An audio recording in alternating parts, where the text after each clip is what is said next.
Hello, everyone, and welcome to another episode of Main Street Universe, the show and network reminding you that the mysteries and possibilities of the universe are closer to Main Street than you may have ever imagined. My voice is a little tired this evening. I was practicing singing and trying to see where I could stretch my voice a little bit out in the park in the middle of a field, thinking, I don't think anybody could hear. So bear with me. Tonight's topic is trance, and more specifically, how trance can be a tool or a weapon in your arsenal to help combat addiction. Now, to have something to help you in recovery and to help combat addiction, I think it has to meet two important criteria. One is reward, the other one is distraction. And reward because you were used to what you thought was the instant gratification award that comes from using a substance. And of course, it too had the distraction, as emotions that would come and go, you could sort of push them away during the course of the buzz. So having that and seeing and feeling a reward, and then having a nice little, at least during that time, distraction to forget what you were anxious about, worried about, also starts to build and have a residual effect of continuously being in a better state of mind. So it is, yes, just in the moment or moments, however long the activity is, but it begins to build up, and then you just start to feel a little more at ease, a little stronger, a little more resilient. I'll start my trance conversation with a verse from the Bible. This is Paul, Acts 22:17. Quote, "And it came to pass that when I was in Jerusalem, even while I prayed in the temple, I was in a trance," unquote. And there are about 13, I think, references in the Bible to trance. I was at a live-in rehab for 9 months and longer, but that one was a Christian mission.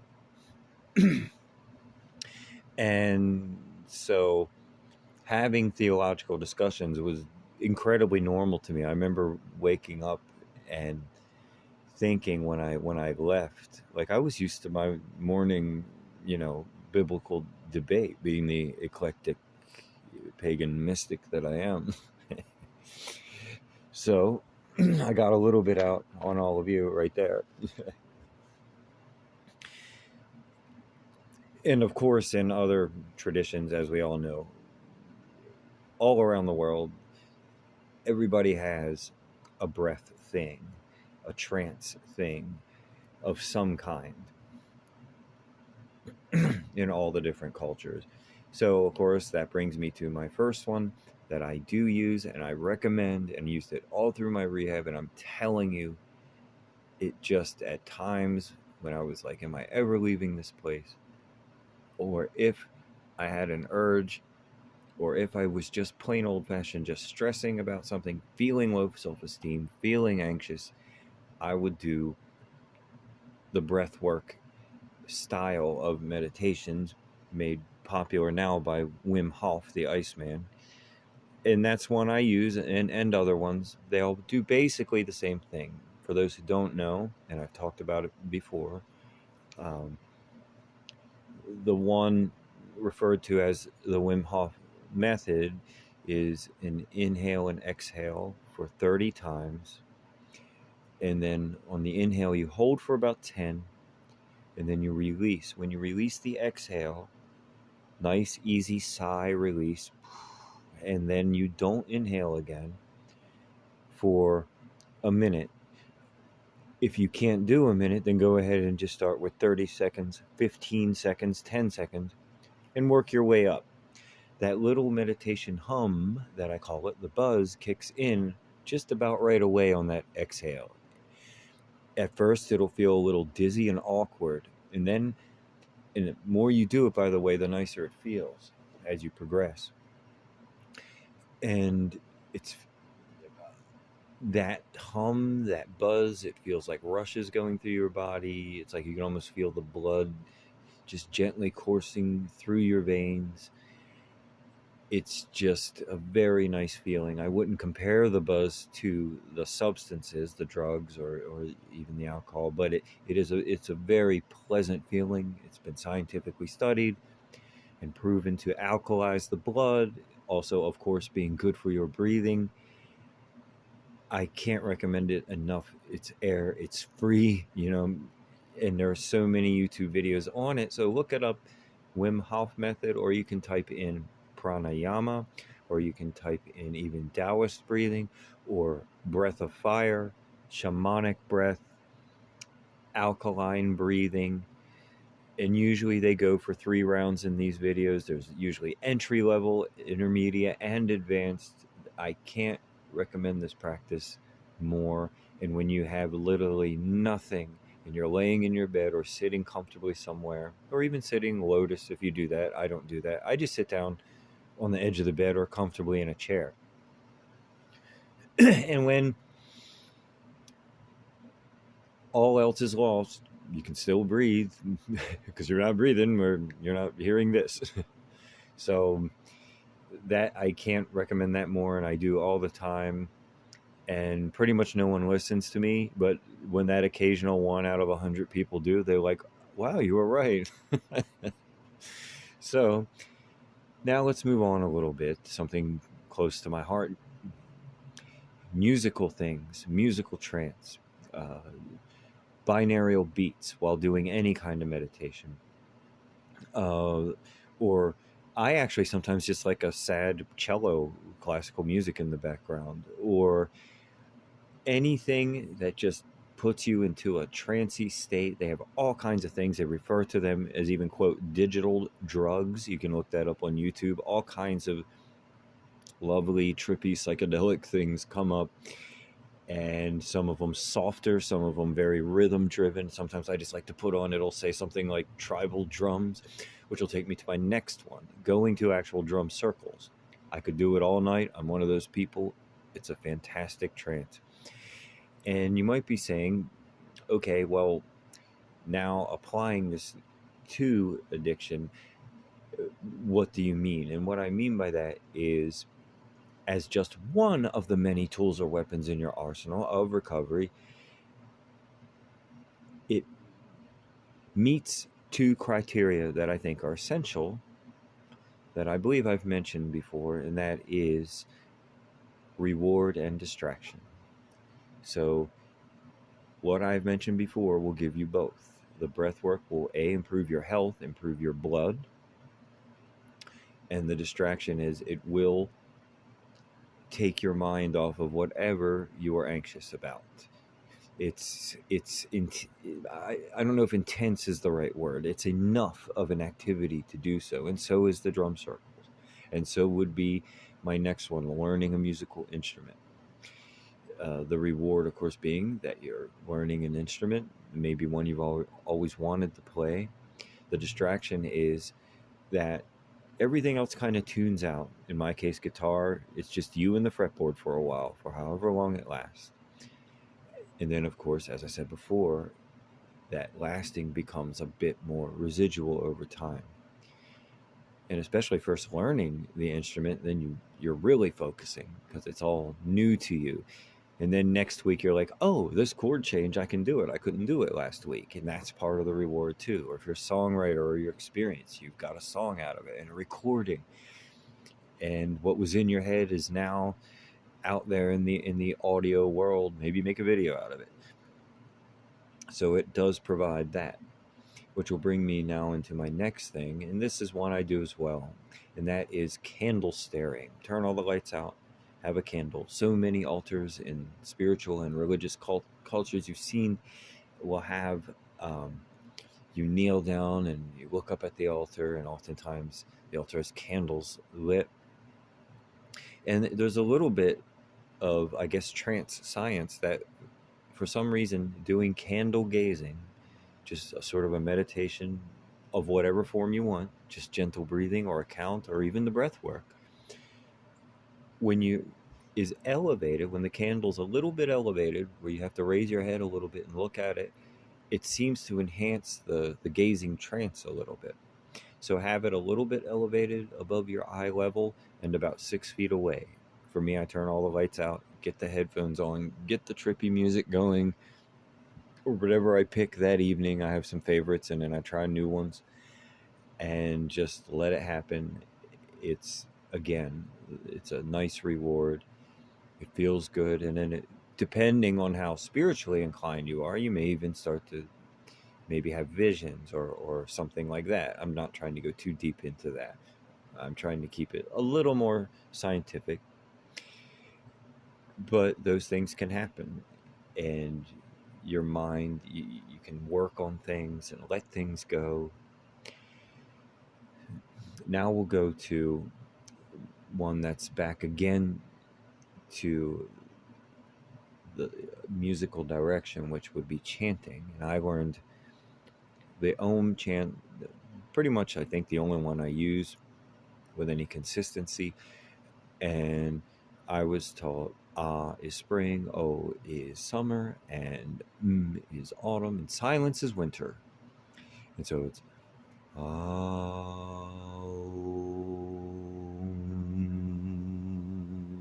and feel the resonate in between your eyes. And I like doing it in its long, slow, drawn out form rather than just saying Om.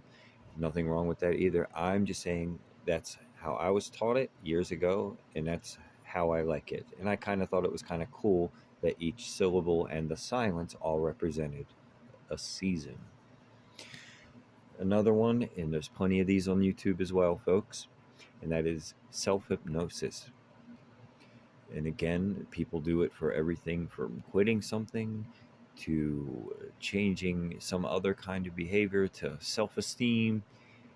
Hypnosis is a word that sounds loaded to some people and a bit funny, and I get it. I find it to be, I don't do it a lot, but I've gone sometimes laying in bed and put in a self-hypnosis. I almost said cassette tape and showed off that I was 52 years old. Maybe a YouTube or something like that. But I've had self-hypnosis cassette tapes in the past. And all of these things, getting into that trance-like state, are beginnings if you're more spiritually inclined, and they can be beginnings and open doorways for you. Like if I do a ritual in my faith tradition, I am going to get into a trance-like state. I don't necessarily, and I've done it, I'm not into it if I'm just performing and reading. I've done it before just to guide the ritual. I've done a pagan ritual where I guided it, but I wasn't really doing it. In fact, on Main Street Universe, I stopped doing public rituals. This is not a judgment call. It's just that for me personally, I felt like if I'm actually doing some sort of a spiritual working, that I want to keep it sacred. And so I don't want to... I don't think it's wrong to do it in public. Don't get me wrong. Meaning if it's maybe a magical working, this isn't a judgment call. It's just for me, somewhere in my personality, I evolved to the point where I'm not drawing the energies of the universe and raising them in a way that feels like I'm showing it, unless it's just maybe for instruction. And in that case, it's a little different. Then you're just showing somebody, hey, this is how we or I do it. Like if you're part of a tradition, you say this is how we do it. That's differently. But I want to get into a trance first. So all of these things do provide the reward in getting to my next one, of course, working out. Some people would, that is a form of a trance to me. It might be in the light trance category, but it certainly provides the reward. When you're doing it, you're thinking of your routines and maybe some thoughts of the day, but the physicality of it can take you out of stress. The endorphins released. And then, of course, the reward and distraction element is the reward of having, you're in better shape. You physically look better. You feel a lot better. And keeping that as a discipline, once again, has a residual, because it's not just all in our head. Our body is part of it. I couldn't have imagined going through a rehab situation like that, recovery, without faith and without physicality. It wouldn't have made any sense to me to not get physical. It appealed to building the warrior self up. And I do believe that transformation is possible, and that you are what you wake up and do every day. And if you can't be stuck in the past. If you're going through recover, the trances help you be in this moment, because the past isn't disturbing you. It's another quote that I like. The past doesn't bother you, you bother it. So what you have to do is at some point take care of any aftermath that you might have to deal with in the past. That's just being a good person. But the purpose of the topic, the trance-like state, is to get you into this moment, because everything about recovery is keep living in every moment realistically, and having this residual effect of the new good behaviors and the new paying attention to other good moments to come build up your inner resilience. And that's the effect it has. So even if you do slip, because nobody is perfect, you're so used to doing the right thing now that residual effect of those temporary things, the looking better from working out, can go away.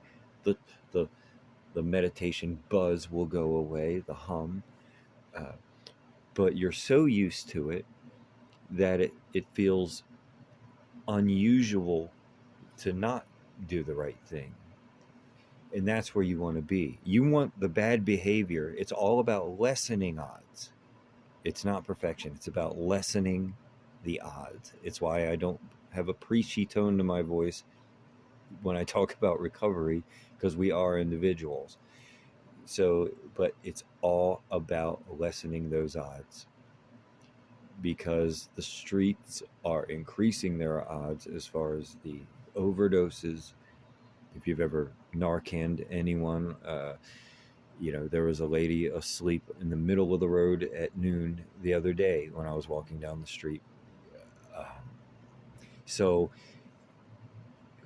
with the increasing overdoses, it's becoming more dangerous than it was dangerous enough before. And now it's like people who aren't even doing that substance. It could be in a pill. It could be hidden in a supplement pill. And enough fentanyl in it to kill 5 people. So I'm not trying to make folks paranoid. It's just being prepared. That's all.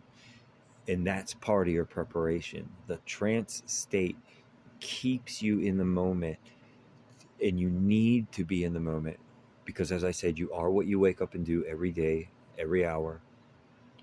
What happened in the past, it is gone. Leave it alone, or at least leave it alone for a while until you can take care of whatever you can. But first you take care of you so you can move on.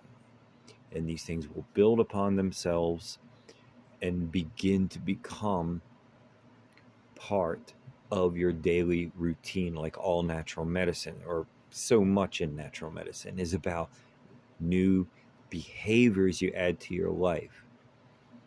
I can't tell you how many times I heard, working in a natural medicine store, you recommend something, they take it once and go, well, this crap doesn't work.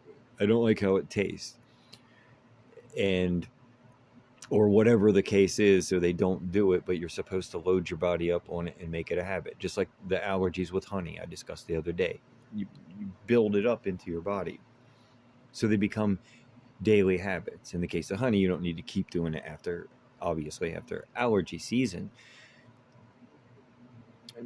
Not to overly explain, but the point being is that the reward and the distraction that can come from trance is a fantastic and powerful weapon in recovery. I know in all men recoveries, sometimes the counselor puts on a meditation video and it sounds real soft, and they say, namaste, love and light, and all this. And the guys are rolling their eyes. And that's why I promote the breathwork version of the meditations first, because they're physical. It's almost like part of working out. And that physicality appeals, I think, to more men. So, with trance being such a nice tool, it's one that has some controversy to it as well. Like some people, they talk about psychedelic therapies and all that. I'm all for it if it works for you. I've never done it. I believe the founder of AA did it. Fine. If you're dealing with non-addictive substances, I'm all for that experimentation. Especially, I would say, especially once you're already, though, developed. Like me, I have no urge to go take ayahuasca or something like that, or mushrooms. It's psilocybin.